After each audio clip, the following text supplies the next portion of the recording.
Good morning. I'd like to introduce Professor Eric Jensen. He's a professor at Brigham Young Law School in Provo, Utah, where he teaches public international law, U.S. national security law, criminal law, and the law of armed conflict, as well as cyber laws. Professor Jensen is a graduate of Brigham Young University, the University of Notre Dame Law School, and the Judge Advocate General's Legal Center and School, as well as Yale Law School.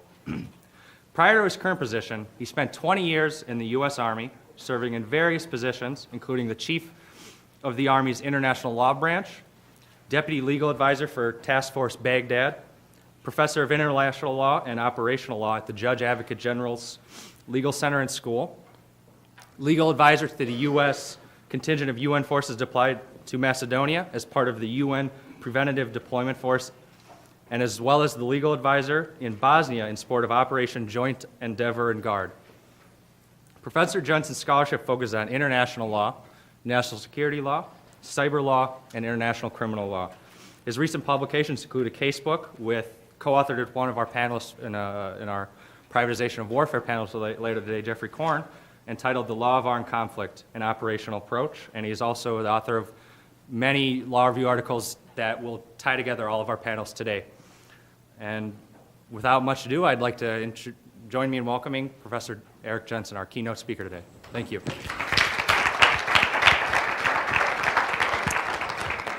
Thank you. I think that introduction means you're supposed to think I'm credible. I would invite you to reserve that judgment until I'm done talking to you. I am very grateful to be here, and I'm especially grateful to the Journal of International Law for hosting this symposium.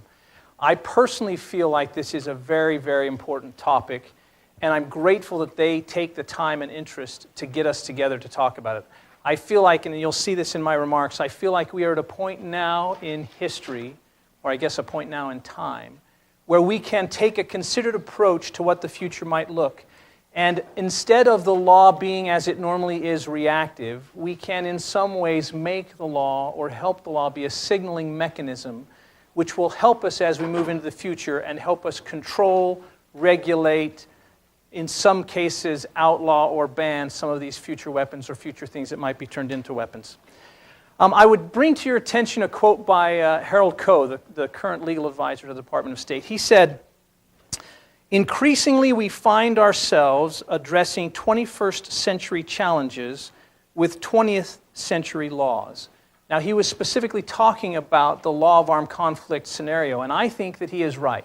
I think that nowhere is that more true than in our current prosecution of armed conflict, where we are starting to use technologies and tactics that stress the current law of armed conflict.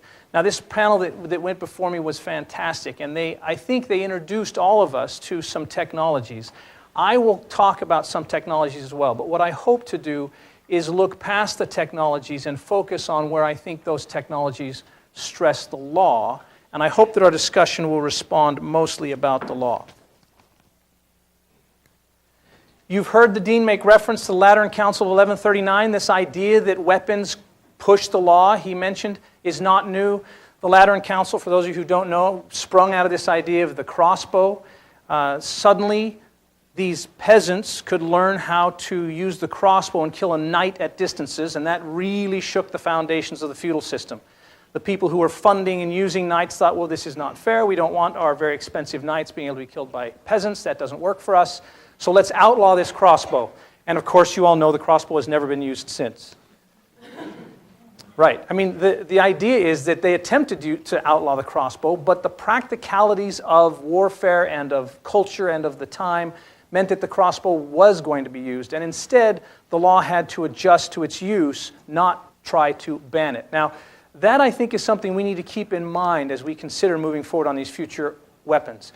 It may be that there will be some that can be banned, and that might be good. It may be that there are others that we're going to have to recognize will be used by either states or non-state actors, and in that case, we need to maybe think about it differently and come up with a different paradigm that isn't just about either ban or use, but is about how to regulate. And my feeling is that we need to look at the law of armed conflict as it's currently considered and see how we can evolve that law to bring these new weapon systems under proper regulation. Now, when I say that, please don't take me to think that the law of armed conflict, the current law, is going to become absurd or obsolete. I think for the vast majority of conflicts that will happen for the foreseeable future, the current law of armed conflict as it currently stands will be totally adequate. But there will be, as we start to move forward with technology, there will be areas where we need to evolve that law of armed conflict somewhat. So I'm going to try and look at this using this type of analysis. I want you to think about the law of armed conflict and its application to armed conflict in three kind of categories.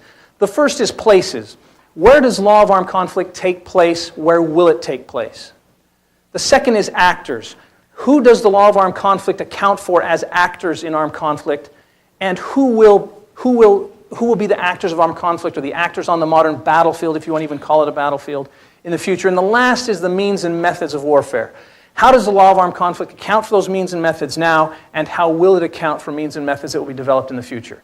We talked about science fiction earlier in the earlier panel. All of the weapons or weapon systems or ideas that I'm going to introduce to you or remind you of are weapon systems that are not in science fiction. They're actually on the drawing board or in production. Now, once within those factors of places, actors, and means and methods, I want to kind of look at it in four categories. The first is the waning factors. What are the things about places that are waning? What are the factors that we consider about armed conflict places that are waning? And then, what is the resulting law that is waning? And then we'll try and peer into the future. I know that makes me nervous. It should make all of us nervous to try and peer into the future. But to the extent that we can, let's peer into the future and see what kind of emerging factors will develop, and then how must or how should or how could the law respond to those emerging factors. So let's get started. We'll start with the idea of places. Right now we have battle on land, air, and sea, right? When we think about battle historically, it's been traditionally on land and the surface of the sea. As time progressed, we eventually started moving to air when we developed aircraft, and to a certain extent under the surface of the sea, though not much conflict actually occurs under the surface of the sea. We don't have many submarines rolling around shooting other submarines. We do have submarines shooting surface ships, but generally that's kind of where it takes place. So I call these the breathable air zones. That's really where it's taking place now, breathable air zones. And the whole law of armed conflict right now is based on the idea of geographic borders, in this Westphalian system of establishing geographic borders. So we have geographic borders that tell us where and when we can initiate conflict. We have borders that tell us how we cross and how we don't cross, and what citizens belong to what country and what citizens belong to a different country. We have the high seas, which is a bit of an anomaly to these borders. It's kind of a shared common area, right? But we've developed rules to handle the high seas. And then finally, I would say that these presumptions are losing their applicability, or at least the fact that they will cover everything that we will deal with. So, what are the waning factors? Well, I think that this idea of breathable air zones is a significant waning factor. We are developing technologies, we are doing things now that take us outside of the breathable air zones. We don't have to have breathable air to operate systems in space. We don't have to have breathable air to operate systems under the sea.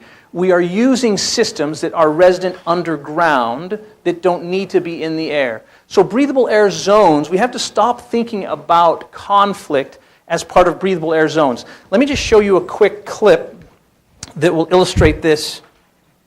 It illustrates it in kind of a commercial way, but it is true of weaponization.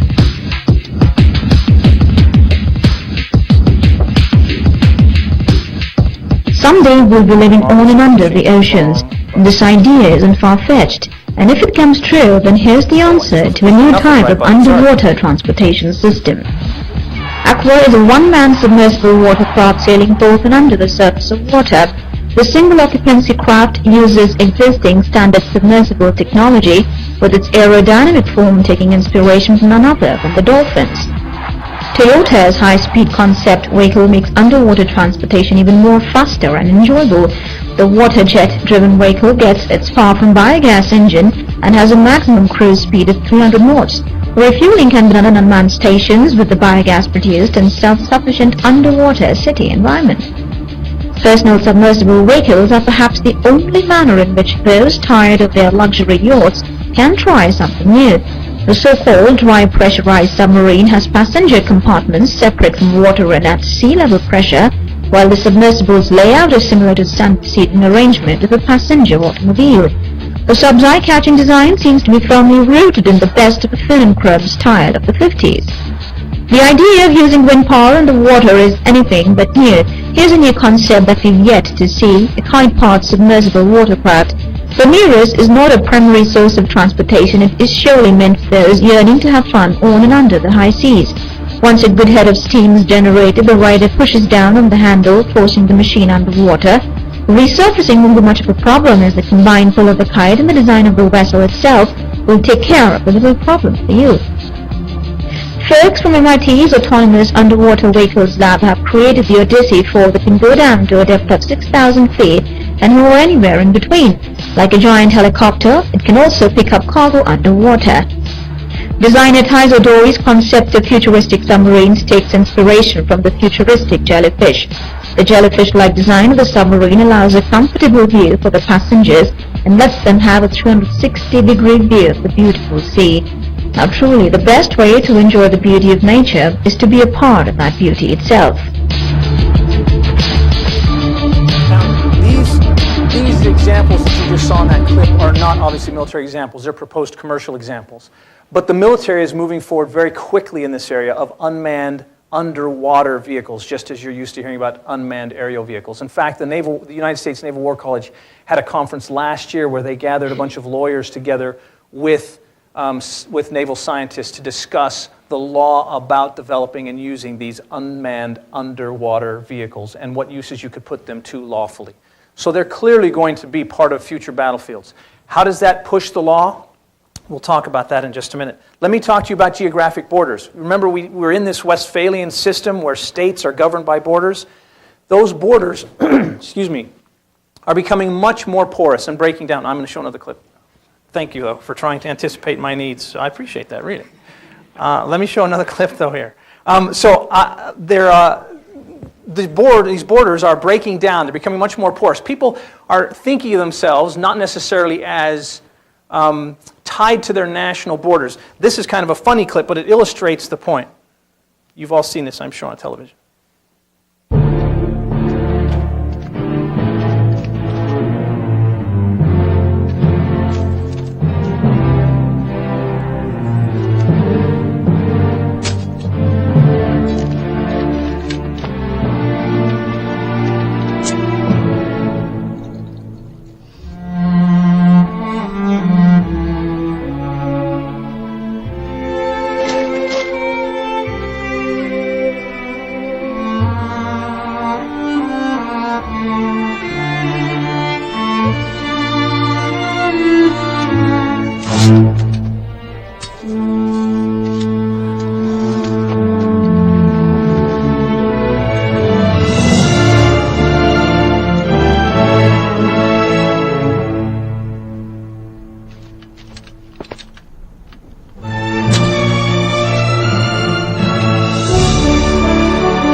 Please don't take that as an advertisement for Coke. But the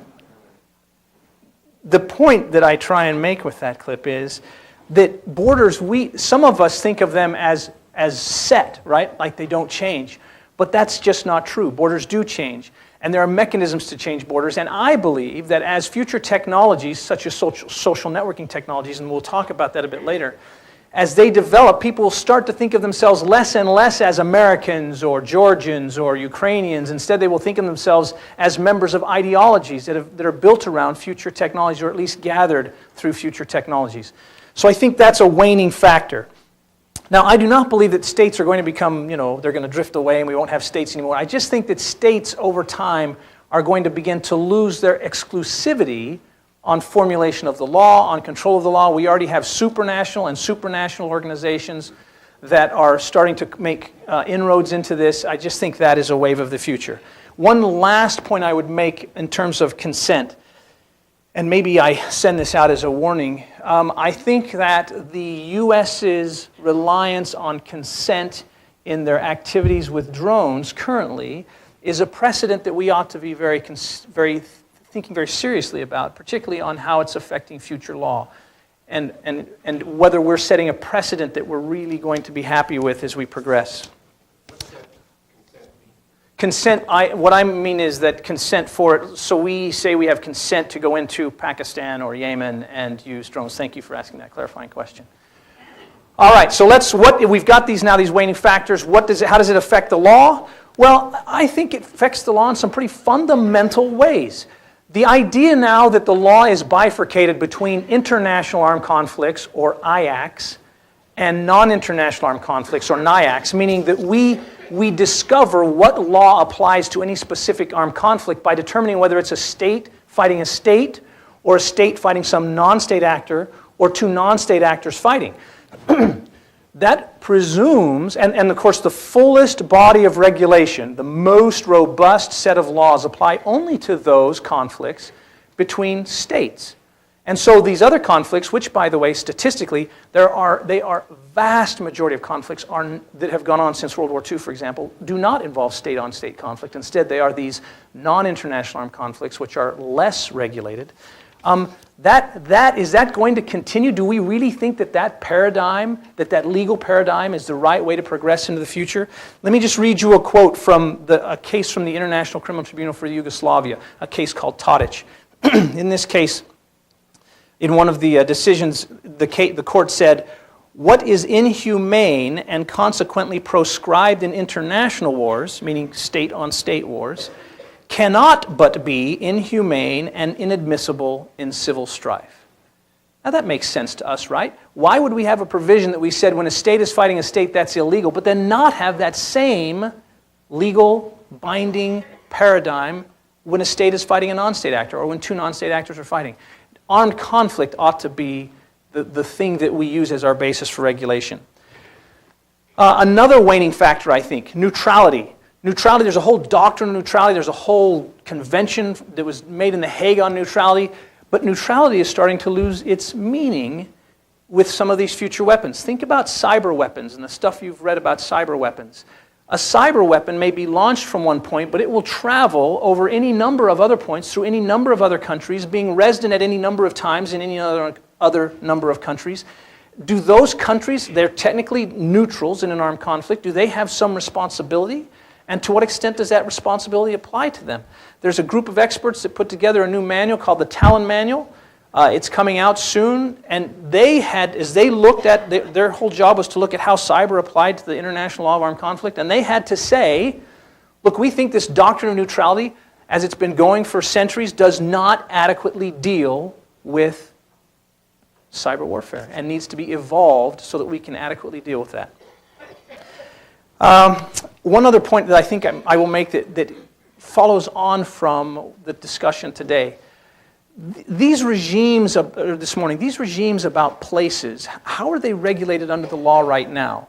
We have treaty law, right? We have the Outer Space Treaty, we have the Seabed Treaty. All of those treaties are state products, and they're binding on states. So to the extent that those treaties regulate the use of spaces by states, then maybe they will continue to have legal traction. But do we believe that it will only be states that are engaged in armed conflict in the future? Do we believe that a state-bound treaty will have the ability to bind non-state actors who might also want to use those places in the future? I think that's problematic. I don't think that we can say that that's true.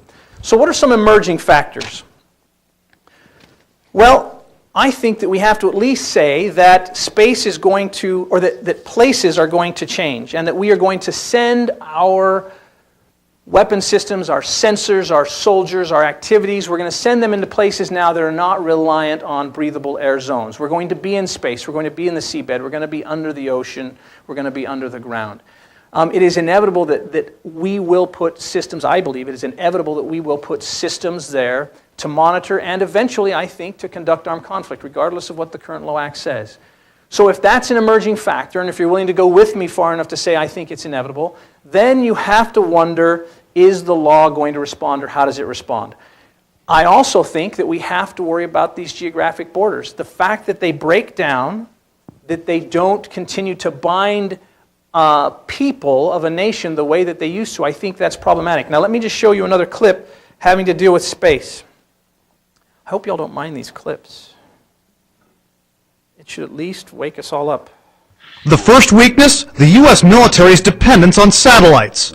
If hostilities broke out, experts say China could take out dozens of American reconnaissance or communications satellites within hours. Then, we simply couldn't function. You couldn't get data through, you couldn't get voice communications, you couldn't get any kind of telecommunications, you couldn't see the battle space. the second weakness, vulnerability.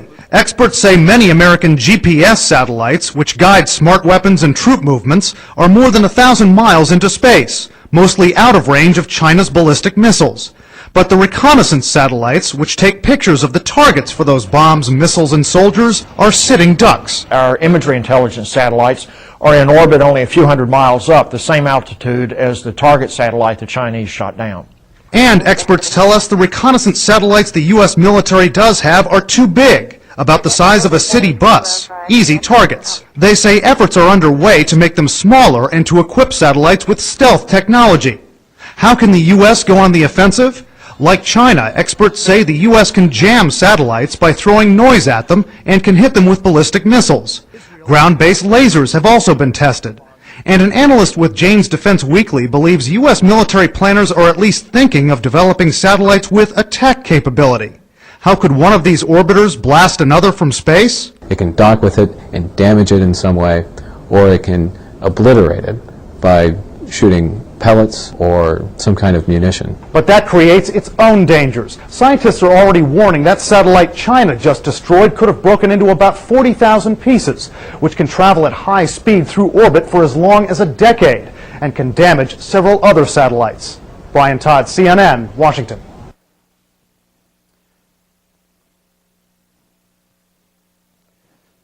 So, do you really believe in your heart that the fact that we have a treaty that would proscribe military activities in space, do you really believe that that means that for the foreseeable future, in fact, indefinitely into the future, that no military activities will take place in space? Okay, so thank you. I'm sure you were speaking for all of us. I mean, I don't think so. So we can either take the approach of the crossbow and say, look, we've got a law, we're good. Or we can start thinking now, before these weapons capabilities actually get put in use, as to how we might somehow find a way to include them in the legal paradigm, to regulate them more fully, and again, to maybe look outside of just states as a means of regulation. There's no doubt that non-state actors will have the capability to do some of these same things. This is not going to be only limited to states. One more point on borders before I move on. Again, when you see the U.S.'s use of force in the global war against terrorism, I think that you see a disrespect is too strong. You see a lack of obeisance, a lack of respect for these borders, right? We don't see these borders, we the U.S. don't see these borders as really setting up difficulties for us to maneuver and to act in areas where we're not fighting states, we're fighting non-state actors. So again, this emergence of a doctrine that borders don't necessarily guide you in your legal response, particularly in self-defense, I think that only gets stronger as time goes on. So now, the hard question, what do we do about emerging law? How do we deal with this? Well, let me just make a few comments. The global commons. States, if they can't get the non-state actors on board, then they have a couple of options, right? They can exclude non-state actors from the global commons. Maybe that's the paradigm we'll adopt. As a matter of law, we'll just tell non-state actors, you can't go into the global commons. You can't go onto the seabed. You can't go into the poles. You can't go into space. I think the chances of that are pretty small. So maybe we have to somehow incorporate them in. How do we do that? Well, there's a great piece of work going on right now with an organization called Geneva Call, where they go out to non-state actors currently engaged in armed conflict and encourage them to voluntarily sign on to these regulations and restrictions. That's wonderful. We ought to all be positively reinforcing that and trying to encourage that, but that's not going to be comprehensive enough. How do we get the law to deal with not just the organized non-state actors in the states, but the rogues, the lone wolves, those people who might also have the ability to have effect of armed conflict in these areas? Another issue is how do we think about these places in the future? Do we really continue to think about them as places And that's where our focus is when we deal with armed conflict. Or should we instead stop worrying about places and turn our focus to actors? And write off the idea that we can regulate places and instead think, how do we now incorporate all actors and then make actors become the method of regulation? You know, I really just did that as a segue to my next point, right? Actors. So let's talk about actors. What do we do with actors? This is kind of the current paradigm for actors, right? This comes out of the Geneva Conventions. This comes out of the additional protocols. We divide actors roughly into two categories. Unless we're the U.S., then we divide them into three. The two categories are civilians and combatants. Combatants, that's a status that you get from the state for whom you work.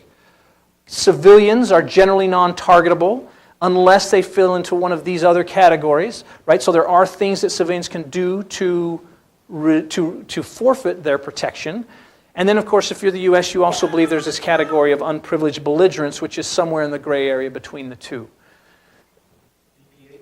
DPH stands for direct participation in hostilities. Thank you. I was just about to get to that. When you look at civilians, I say civilians acting badly. These are people who are forfeiting their ability to be protected. They do that under a provision of the law. The provision of the law says civilians are protected from direct attack unless and for such time as they take direct part in hostilities.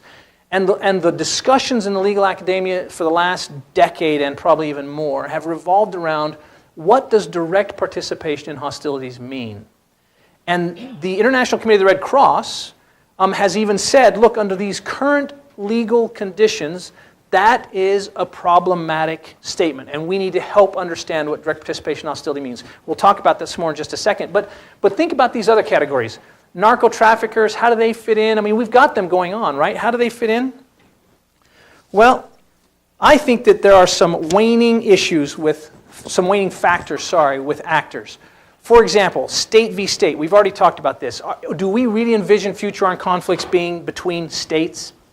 The idea of combatants. Do we believe that future armed conflicts are going to be between combatants? Do we think that's what we're going to see in the future most of the time, is a state force taking on another state force? The idea of citizenship loyalties. Do we really believe that people are going to still think of themselves, again, as members of a state, and that that's how they're going to rally around causes? That they are going to say, oh yes, I am an American, therefore I will follow what the American belief is, or what the American system is, or what the American way of approaching this conflict is?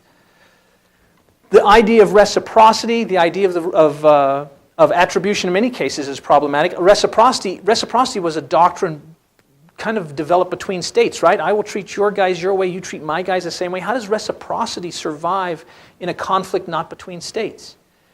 Attribution, if any of you have studied cyber warfare, again, you know that this is one of the key problems with cyber warfare, right? You can spoof yourself in such a way that timely attribution can be impossible. Now, over time, can we eventually get to you? Yes, we can in many cases. But even if we determine that the attack came from a computer in the basement of the Chinese Cyber Command building, do we know who was pushing the keys? Could it have been a Russian agent who wants us to think it was China so that we will respond in kind? So attribution is very difficult. And it's not just in cyber. When we start talking about virology and stuff like that, it becomes even more difficult in those cases. State monopolization of force. I think this is one of the key issues that we really have not even yet begun to wrestle with. The robotics panel, you're still pretty safe when you're talking about autonomous drones and robots, because the most of the future technology in those areas is going to be too expensive, at least in the short term, for much development by non-state actors. But cyber stuff, we already know cyber stuff can in fact control state-type force, and it can be developed, done by people who are not connected to states. In fact, Symantec, when they came out with their report on the Stuxnet virus, I'm sure you've all heard of the Stuxnet virus. When they came out with their report on the Stuxnet virus, their estimation was it would take 5 to 10 smart people, 6 months and $10 million. Now think about all of the organizations around the world who might not like whatever country or cause you like, and think about how many of them can come up with 5 to 10 smart people, 6 months and $10 million.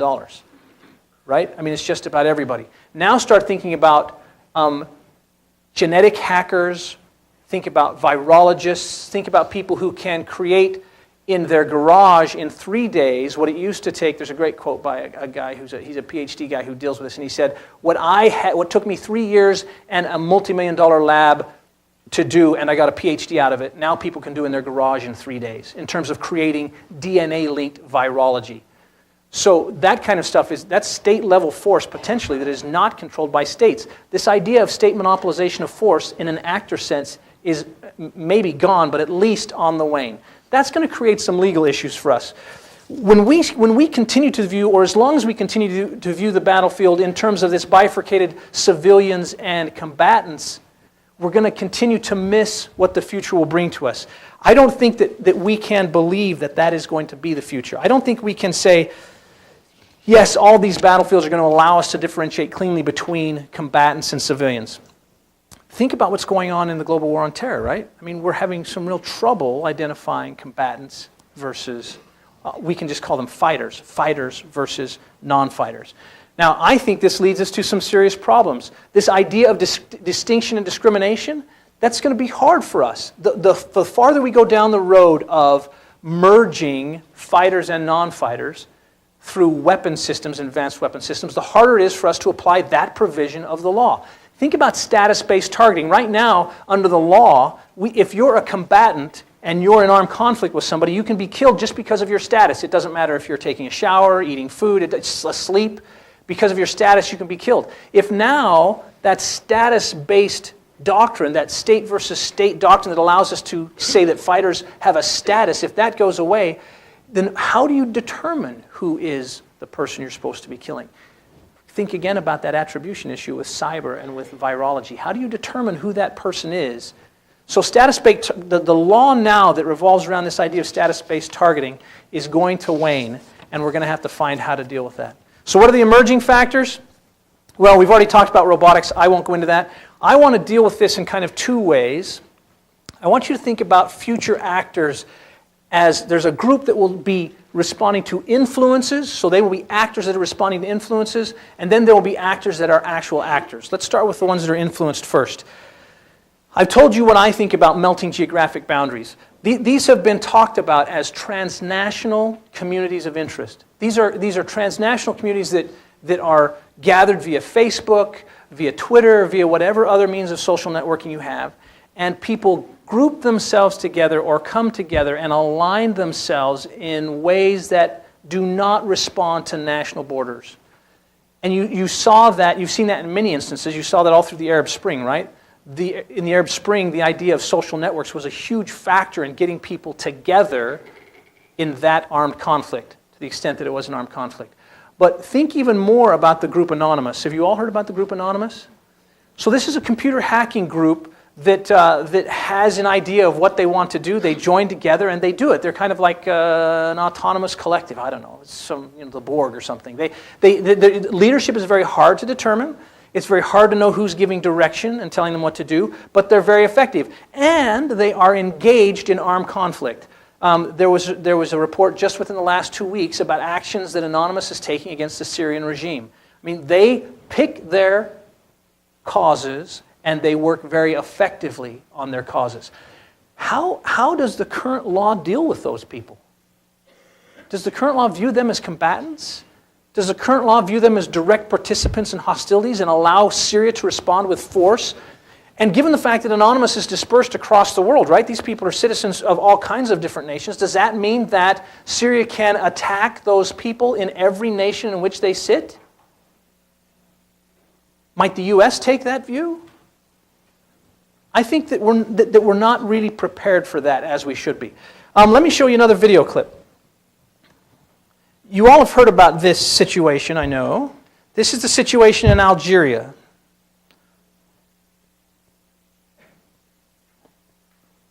According to the Algerian Interior Ministry, who has just released a statement, the terrorist group, heavily armed, has used 3 vehicles this morning at 5 o'clock against an oil facility in the region of In Amenas. And the attack, the first attack, targeted a bus which was just leaving the base with foreigners on board toward the airport.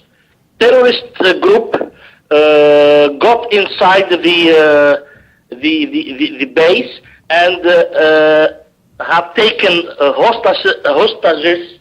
Well, and the number is unknown. We don't really know how much hostages.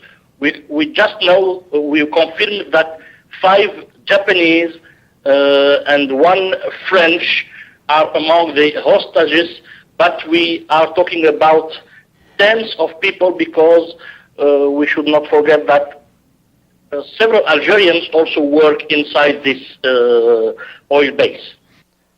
All right, if you're BP, you had security there at your plant. Your plant is worth billions of dollars. You had security there. How effective do you think that security was, the fact that these guys could just roll in and take over? And are you content now to go back to what you had for security before? Are you content to protect your multi-billion-dollar plant with a few dudes with pistols? Dudes being a generic term, of course. I don't think you are. And I think that more and more as corporations, I mean, these corporations that have a larger monetary value than that nation's gross domestic product, as they start to continue to put their resources into countries that are ungoverned or that are in areas that armed conflict is going on, are they going to be willing to say, yes, we will rely on state forces or we rely on our dudes with pistols? I don't think so. I think that there are going to be corporations and corporate armies who are starting to protect assets around the world. How do we fit them in? If BP has armed guards in a situation of armed conflict, what are the rules that govern them? Is it self-defense of property and persons? Is BP going to be content with that? I think these things are going to push the borders of how we currently think of the paradigm. Sorry, let me go back. Let me talk about new arms dealers. By the way, I've transitioned from people who have an influence to now new actors. I should have told you that. So corporate armies are one of these new actors. New arms dealers, when I talk about that, I'm talking really about new arms. You can go on the internet now and buy a very lethal cyber malware for relatively cheap money. That malware was not produced by a state. It was produced by a dude in his garage, and it can do devastating things. Think about some of the history of these, right? The I love you bug. Think about some of those. Very simple, easy to create, and yet they wreak severe havoc, cost billions of dollars, and you can buy them on the internet. Think about that guy who has his lab in his garage who is creating bioviruses or creating genetic mutating viruses, and he is willing to sell them. There is, I will tell you, 4 years ago, there was not a huge burgeoning business in this. Within the last 3 and 4 years, there are garage bio builders all over the world. And you can go on to, there are a number of sites, you can just Google them and find them, where you can buy these kinds of bio creations that are linked to DNA. You can get them. People make them. You can find them. You send them what you want. They will build it. They will send it to you. There's a great article in The Atlantic, I think in November, that paints a pretty scary scenario of a guy planting a virus genetically coded to the President of the United States. He gets it created, sends it to a student at Harvard. The President's going to speak at Harvard.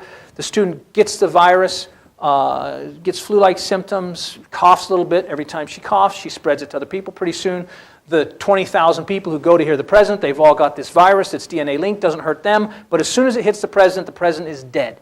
I mean, these things, again, they're not science fiction. They're possible. How do you, if you're the Secret Service, how do you protect the President against that? You put him in a bubble? I mean, what do you do? How do you protect the President against that? If you're the community, how do you build laws to control that kind of stuff? It's very difficult.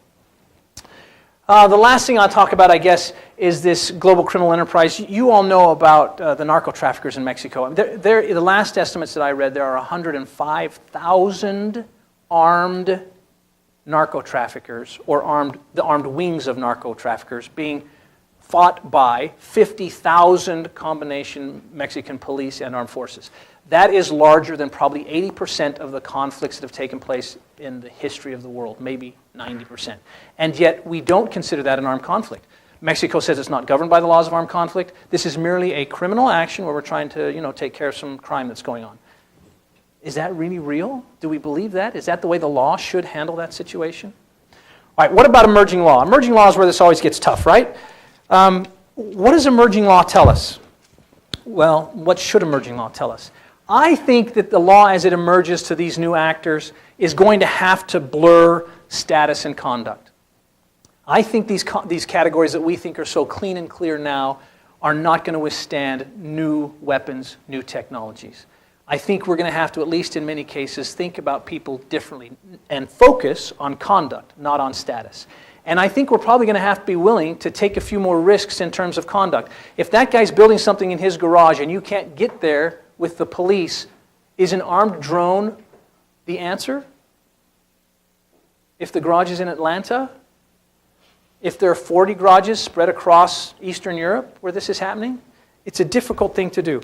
This is true of cyber hacktivists as well. Think about the events in Russia and Georgia. You remember in 2007, Estonia and Georgia. Estonia moved a Russian statue. A number of people were unhappy with that, and the Estonian network, Estonia happens to be one of the most wired countries in the world. Basically, the whole country was taken down for a short period of time by what we now believe were recreational hackers who were supported by Russia, told when and where and how, given the means to attack. But there was also some global criminal enterprise. The Russian business network was involved in that, we think. A similar event happened with when Russia invaded, or, well, I don't say it, invaded or liberated, however you want to view that, Georgia, right, South Ossetia. Again, as in almost direct coordination with the attack. Prior to that, a cyber attack occurred which took down the government computers and stopped them from being able to spread communications, etc. If it's not done from a building, a government-owned building on a government-owned computer by a government-owned guy, does that mean that Estonia has no authority to respond except by calling it a crime, calling up Russia, asking them to extradite the people who are doing this, and trying to engage themselves in a 2-year-long criminal process? Well, that's not effective, right? That's just not effective. Are states going to be able to stand for that? Is the law going to be able to withstand that kind of innovation? I don't think so. And then I would just highlight the issue for discrimination of robots and artificial intelligence. Like John, I think that this is inevitable. I think that we not only will, but probably should go to more automated responses. And then you get into the issue of discrimination. Can a robot or an artificial intelligence apply the principle of discrimination as we currently understand it? I'm not sure. I don't think the way to do that is to ban robots. I think the way to do that is to reconsider how we are viewing the principle of discrimination and to try and evolve it to the point where it can deal with modern technologies and modern warfare. All right, means and methods. You all are used to means and methods, meaning heat, blast, and fragmentation, right? This is a bomb that drops, blows up, there's fire, there's metal that sprays everywhere, dirt fragments, etc. Heat, blast, and fragmentation. And the kill comes from heat, blast, and fragmentation. That's what we're used to when we think about current means and methods of war, and that's been our means and methods of war for a long time, once we move past the club. So now we're getting into new areas, right? Cyber, non-lethal weapons, information ops. I will tell you that I have been doing this cyber stuff. I'm one of the guys that's been doing cyber stuff for a long time that now feels like it's just barely getting to the point where we're starting to understand it. It is in its infancy, and the things that we will see done with cyber weapons in the next 10, 15 years will be, again, a paradigm shift in the way we view cyber capabilities. But we're at least trying to take cognizance of it. We have the people who are trying to put together the Talon Manual who are saying, look, we got to think about this. We got to think about it before it gets out of hand. We got to start making rules now to try and understand how to control this cyber weapon. But there are still a bunch of waning factors. The idea of an attack, for example. So go back to that Atlantic scenario I told you about, where the guy builds the virus and he sends it to the girl at Harvard and she coughs it into a bunch of other people and they eventually kill the president. Where did the attack occur? Attack is defined in law as acts of violence. Was there ever an attack? Was the attack not until the virus went into the president and that's when the attack was? Now, this is important because under current law, all of the LOAC doctrines, all the law of armed conflict doctrines such as proportionality, such as military necessity, such as unnecessary suffering, all of those things, discrimination, distinction, only apply to an attack. So at the point you can come up with a weapon that doesn't equal attack, i.e. an act of violence, none of those rules regulate your conduct. If I can come up with a weapon that will not be an act of violence under the current law, I'm not bound by any of the provisions of the law of armed conflict, except there is a due care to try and spare the civilian population. I'm bound by that. What does that mean? If they just get the flu and the president dies, have I exercised due care? Have I spared them? Maybe. I just think that this idea of attack is not going to be able to withstand future technologies. We're going to have to rethink what is an attack. We're probably going to have to expand the definition of what is an attack. Heat blast and fragmentation, that will continue to be the weapon of choice for most of us and for most operations, but I think the proportion of times we will rely on heat blast and fragmentation as opposed to other weapon systems will diminish. And then this idea of limited dispersion of weapons. When you shoot a missile, in fact, the Air Force has these great modeling plans where you figure out, you got a target and you figure out, okay, if I use this missile from this angle, what will happen? Well, what if I twist it, do it from a different angle? What if I do it from a different height? What if I use a different piece of ordnance? I mean, they can tell you how this is going to work. Can you do that with a cyber malware? Did Stuxnet only go where it was supposed to go? Would that virus that was sent to the Harvard student only go where it was supposed to go? I mean, can we really predict dispersal like we do now? Can we predict that with some of these new weapon systems? I think that may be problematic. So, waning law, well, you know, I think that heat blast and fragmentation is still going to be a major part of this. But what else is going to become a part of this? What do we do with this idea of armed conflict? Right now, I told you that we divide the law into international and non-international armed conflict. Well, that presumes it's armed conflict. What does armed mean in armed conflict? Does it mean cyber weapons? Does it mean a DNA-linked virus? I don't know. There's no clear definition on that in the law. So if it's armed conflict, if it's just viral conflict or just cyber conflict, is it armed conflict? If it's not armed conflict, then the law of armed conflict doesn't apply. There is no law of viral conflict. So does that mean it's a blank sheet and we can just move forward? We've got to think about that. We've got to think about how we might consider those options. It is undoubted that these weapons will happen. We've got to think about how we're going to respond to them. Use of force, again, this is not a LOAC term. Use of force is an ad bellum term, meaning it governs how you go to war. It's a UN Charter term. But the idea that you might use force, what amounts to force? Because once you use force, then the law of armed conflict kicks in. So what amount of force triggers that law is a completely cyber attack. If the United States conducts a cyber attack on Mali and disables everything, is that an armed, or is that a use of force in violation of the UN Charter, which would trigger, it would trigger some things, potentially an armed attack triggering self-defense.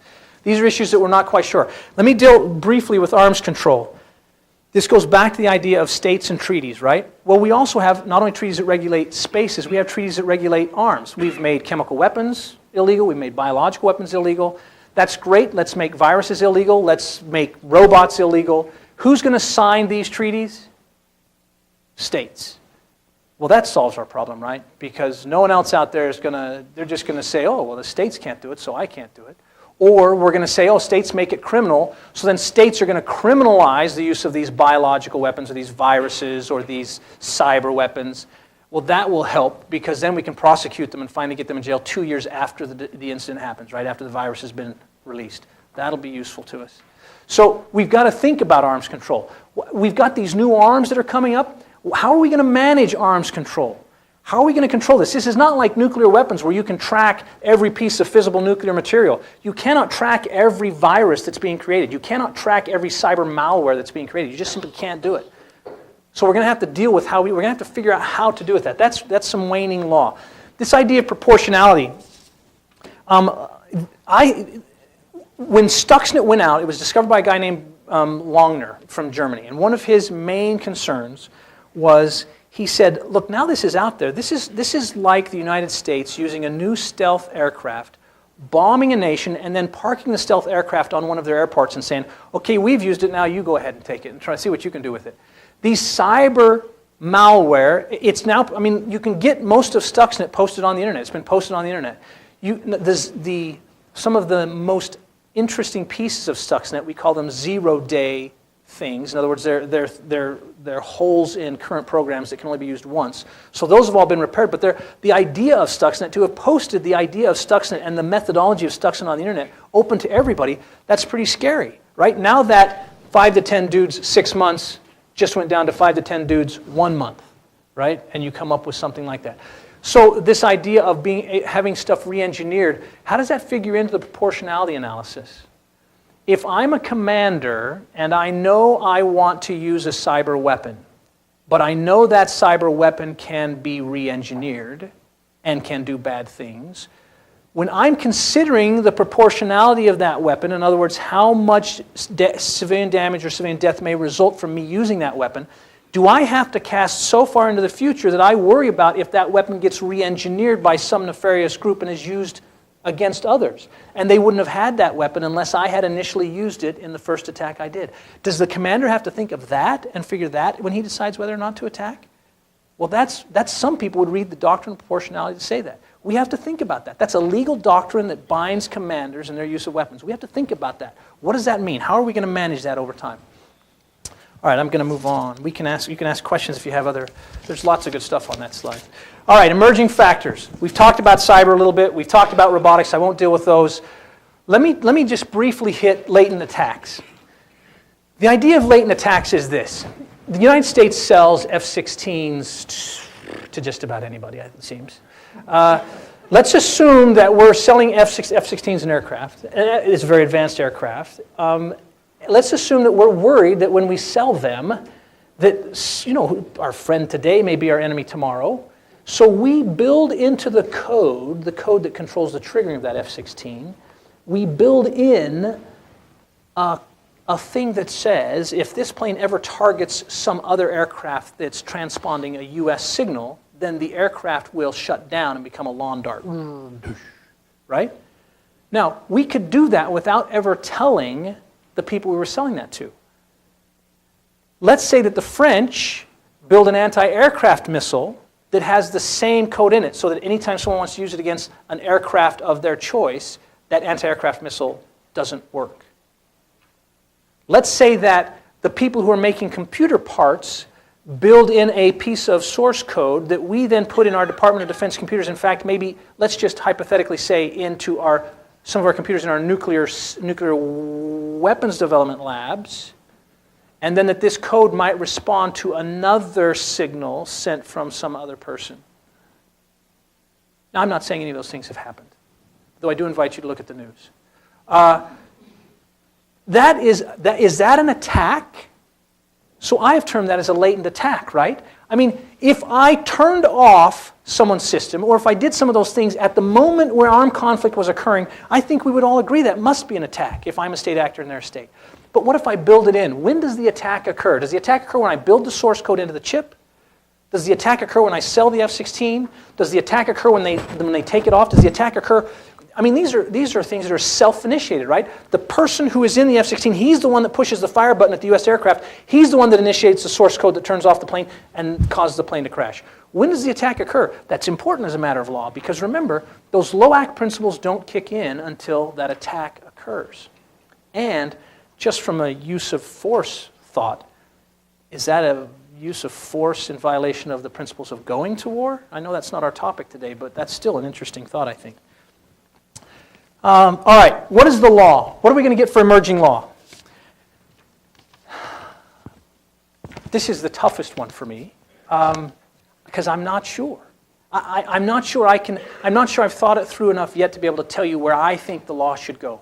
I think we're going to have to start thinking in terms of effects.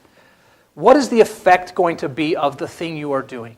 And if the effect seems to be an attack, then all of the doctrines ought to apply. If I am going to sell somebody a piece of equipment that then I can trigger later and will cause some bad thing, then maybe that law ought to apply at the point where I sell them that. If I'm building a virus that can be re-engineered and used to infect other people who are not my intended victims, maybe I need to consider that because of what the effects might be. Again, we've seen that with both Stuxnet and virology. And I guess finally I would say in terms of distinction and discrimination, we really have to rethink where that's going to go with the law, not only with robotics. I mean, I think, again, the earlier panel raised that very clearly. If we have robots, are we going to let them, if we have autonomous weapon systems, are we going to let them make consider discrimination? But how do we consider it? The Stuxnet virus was ultimately discriminate. It only had its actual effect on that centrifuge system in Iran. But in terms of distinction, the principle of distinction tells us that we can't target civilians, we can only target combatants. The principle of discrimination says in the attack, we must be discerning between civilians and combatants. Stuxnet was not a very distinguishing virus, right? It was infected in a bunch of different computers. But it was very discriminate in the attack. Are we okay with that? That's not what the law would currently say. What about the virus? The virus, we're going to infect a whole bunch of people with that virus trying to kill the president, right? So we're not distinguishing really. If those things count as an attack, we're not distinguishing at all. They all get the flu. The flu is part of spreading the virus, but it's discriminate in that that virus will never hurt any of them, but it will kill the president. So in the attack, it was very discriminatory. That's not what the law currently would allow. So we need to just start working through all this stuff and thinking about it. That's what my thing looks like all completed. Again, if you have great ideas, please send them to me because I'm still working through this.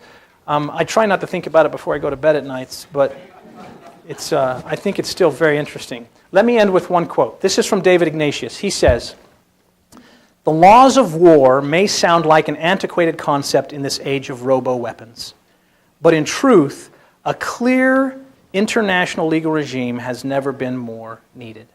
I echo that sentiment. It is my belief that we have got to start thinking about this now. To the extent that the law of armed conflict plays a signaling role, in other words, to the extent that people who are making these weapons look to what the law of armed conflict says and apply their analysis, is this a legal weapon or is this not, and then they develop weapons based on that analysis, we need to get ahead of this game. We need to start thinking now about how these things might be weaponized.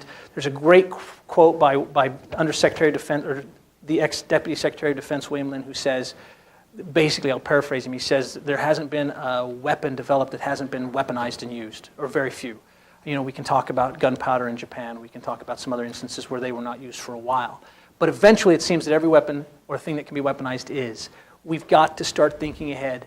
I appreciate your comment, sir, about the law today and drones. But my concern, I'm much more concerned about some of these future weapons and how they will be used. And I think if we're going to put our brains to one topic, let's start thinking about how we're going to fix that. Thank you. I'm open to your questions.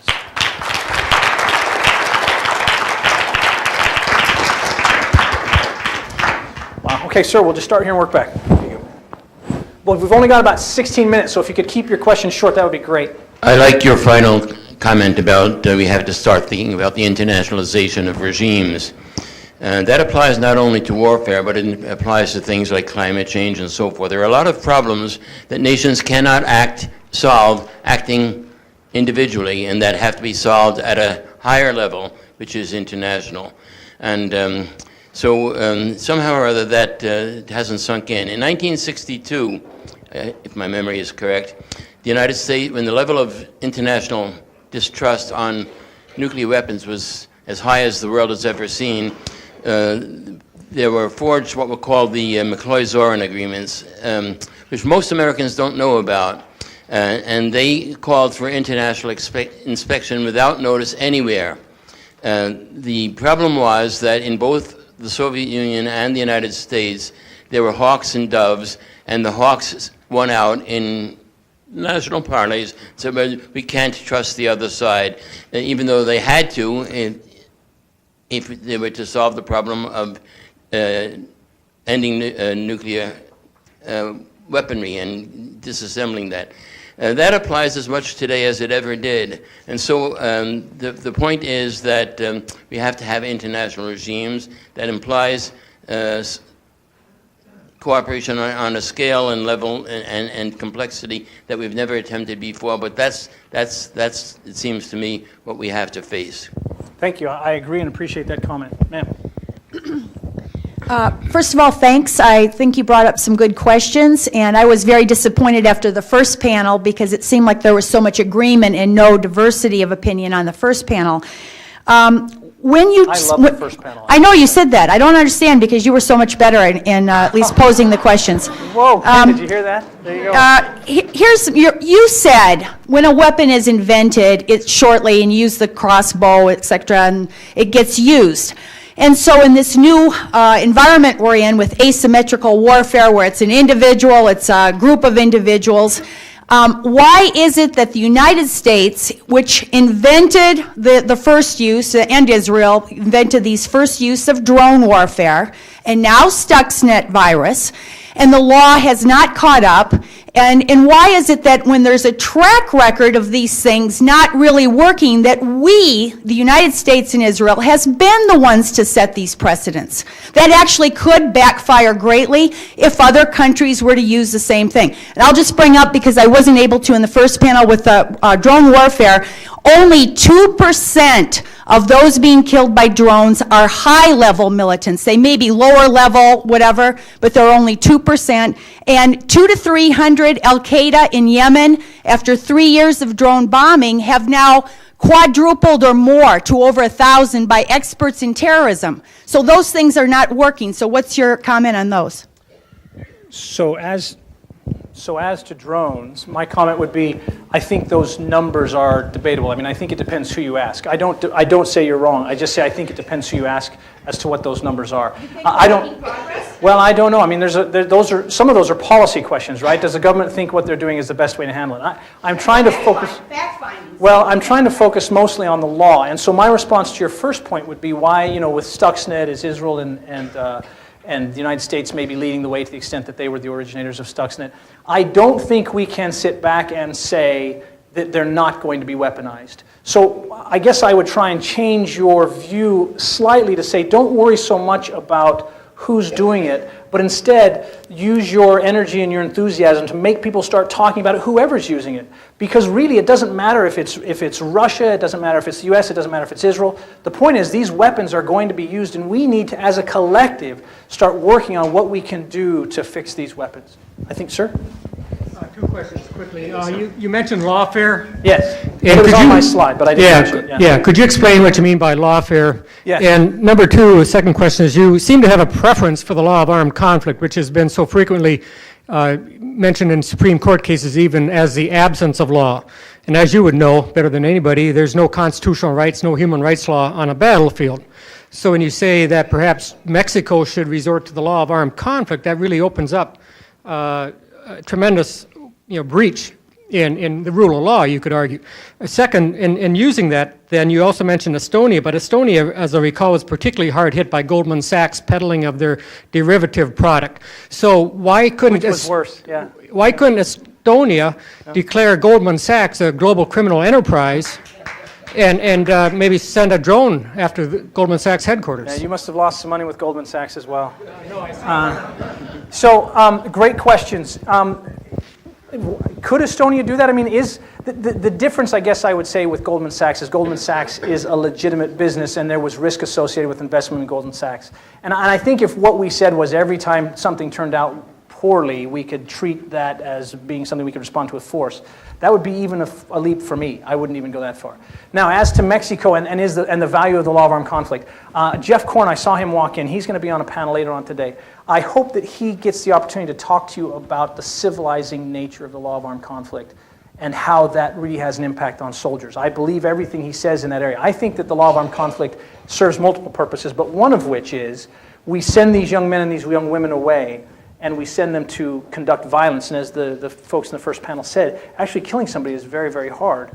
We have to give them a framework upon which to come back, and that includes having them function under a legal paradigm. Now, we can argue about what that legal paradigm is. My guess is that you and I would probably disagree on what some of that legal paradigm should be, but I think we would both agree that there must be a legal paradigm. And so that's why I would say, in the case of Mexico fighting the narco traffickers, let's provide a legal paradigm that works for them so that at least we can get the law to apply as much as we can. These are great points. Thank you. Let's go straight back. Oh, and lawfare. Sorry, lawfare is Charlie Dunlap. Charlie Dunlap is the guy who kind of made the most of this. You can read stuff, you Google him, he's got all kinds of comments about it. It's the idea that a nation uses the law as a tool in war. It initially started out as kind of a pejorative term where, it was like if you use lawfare, you were bad, but the U.S. uses law for all the time, so then we changed our tune. So now it's just kind of a nondescript, it's the idea that you use law as a method of warfare. You're going to, oh, Gabor, don't ask me a hard question. I'm taking up your time here. Oh, don't ask me a hard question. It's not even a question. I won't even parade it as a question. It's not true that human rights don't apply in armed conflict. Oh, right, yeah. What's true is that the United States does not recognize the application of human rights law in armed conflict. And the United States doesn't recognize the applicability of human rights law to its extraterritorial conduct in any case. But the U.S. is certainly an outlier in that respect. The European Court of Human Rights has no problem applying the European Convention to situations of armed conflict that involve parties to the European Convention, for example. So you'll hear from Gabor later on today, and he's absolutely right. The U.S. takes a very different approach on the application of human rights abroad than most other nations. Again, that's something where we maybe ought to think about how the law needs to evolve. You can probably just work right up there, it looks like, although that fellow in the back is really anxious. We got to get to him. Being able to tamper with other people's, computers and things. Well, that's already been done. Yeah. During the first war with Iraq, that's how they turned off their computers. I met this fellow that worked for Raytheon, and they went to the State Department and asked them if they could sell computers to Iraq. And the State Department said, no, you can't do that. They said, oh, wait a minute. We got a plan. Yeah, sell them the computers, but fix it so that we can turn them off if we want. And that's exactly what happened. So there are lots of examples of this in lots of different areas and lots of different places. And again, I would just send you to Google because they're all over there. Some classified, some unclassified because they're now on Google. I don't know. Whoever you want to give the mic to next, I'm easy. At the beginning of the presentation, you had some videos mention a lot about China.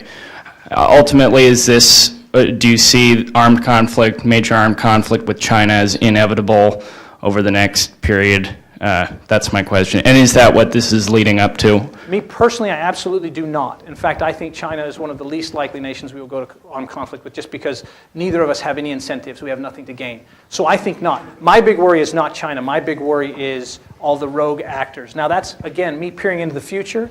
And if you ask my wife, she would tell you, do not trust anything I say peering into the future. But I just don't think that China, we have an incentive to go to war with China. China's building up its navy. I agree, but that doesn't give us an incentive. Sir?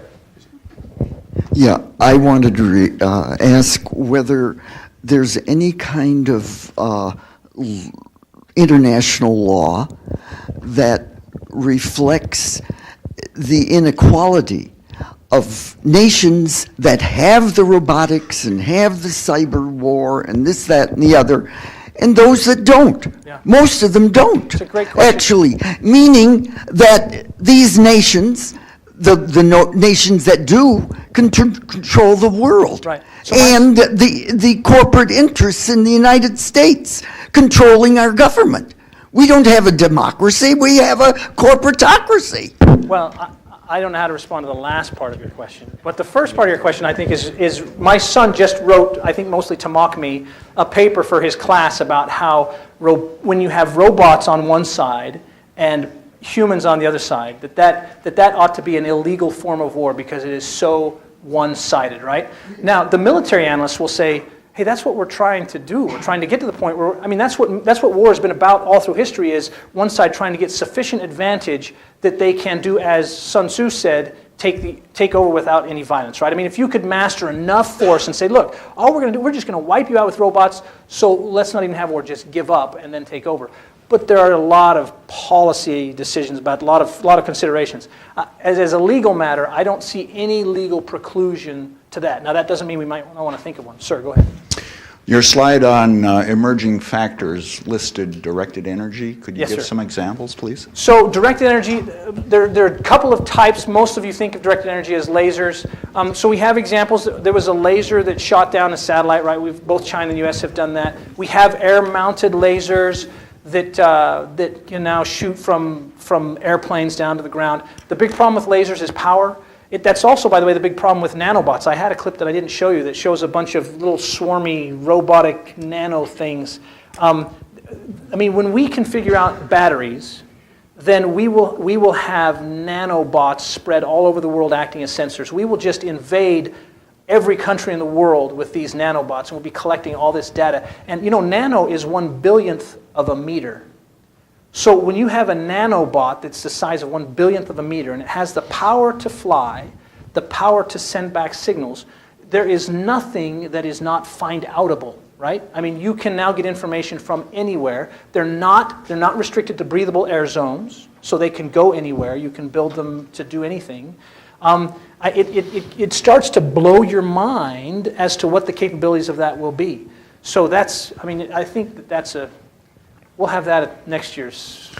Just to clarify, I just recently retired as a JAG officer. Sure. Where I was one of those that Dunlap would have been accusing of committing waging lawfare. I represented Guantanamo detainees.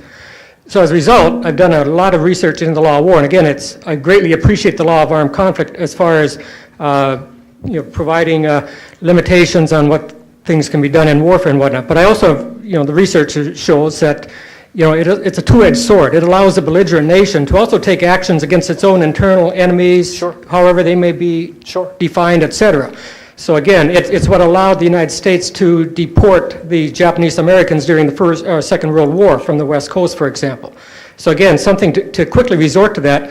I think people don't realize that there's much more to it than just the control of a soldier on the battlefield. You're absolutely right, and thank you for your service. I certainly will not say anything bad against you representing people at Gitmo. I think that's an absolutely worthy task. Thank you. Please, ma'am. Hi. You spoke a lot about re-envisioning the status of actors. Yes. And I'm wondering, that you spoke about it in the context of targeting, but I'm wondering what the implications are of re-envisioning status for the other kind of law of armed conflict entitlements and protections. If you could talk a little bit about that. So there's a guy who wrote a great paper recently about, his name is Chris Ford, you can Google him. What he said was, we ought to be engaging. He gives the example of this contest they had across the United States where they did something like, I can't remember all the details now, but they said, if you can find this thing in this place, the first person to find it wins it. And it was a pretty cool thing. And people bonded together over these social networks, and they found it in like this miraculous piece of time.